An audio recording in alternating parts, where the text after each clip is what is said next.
এফডিসিতে সাংবাদিকদের উপর অতর্কিত হামলার ঘটনায় দৈনিক খবরের কাগজে বিনোদন প্রতিবেদক মিঠুন আল মামুন, বাংলা ভিশনের ক্যামেরা পার্সন সহ কমপক্ষে 10 জনের মতো সংবাদকর্মী ও ইউটিউবার আহত হয়েছেন।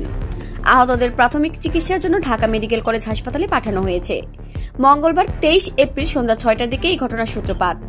মিশা ডিপজলদের আয়োজিত দোয়া মাহফিলের পর হামলা শুরু হয়। পরিস্থিতি স্বাভাবিক করার চেষ্টা করেন মিশা সওদাগর। আহত মিঠুন আল মামুন বলেন, কোনো কারণ ছাড়াই আমাদের উপর হামলা হয়েছে।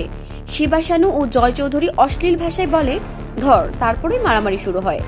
হামলাকারী আমাদের ক্যামেরা ভেঙে দিয়েছে। ঘটনাস্থল থেকে ব্যবহৃত ফোনও চুরি হয়ে গেছে। জানা গেছে এই হামলার মূল হোতা খল অভিনেতা শিবা শানু।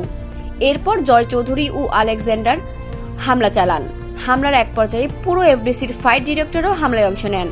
তবে ঠিক কি কারণে সাংবাদিকদের উপর শিল্পীরা হামলা চালান সে বিষয়ে স্পষ্ট কিছু জানা যায়নি। সবশেষে তথ্য পরিস্থিতি নিয়ন্ত্রণে নিতে অসংখ্য পুলিশ সদস্য উপস্থিত হয়েছিলেন। ঘটনাস্থল থেকে সাংবাদিক রবিউল ইসলাম রুবেল বলেন, আমাদের আমন্ত্রণ জানানো হয়েছিল বলেই আমরা এসেছিলাম।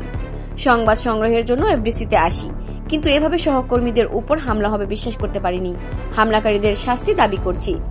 এদিকে এরই মধ্যে বেশ কয়েকজন সাংবাদিকের রক্তাক্ত হওয়ার ভিডিও ফুটেজ গণমাধ্যমের কাছে এসেছে।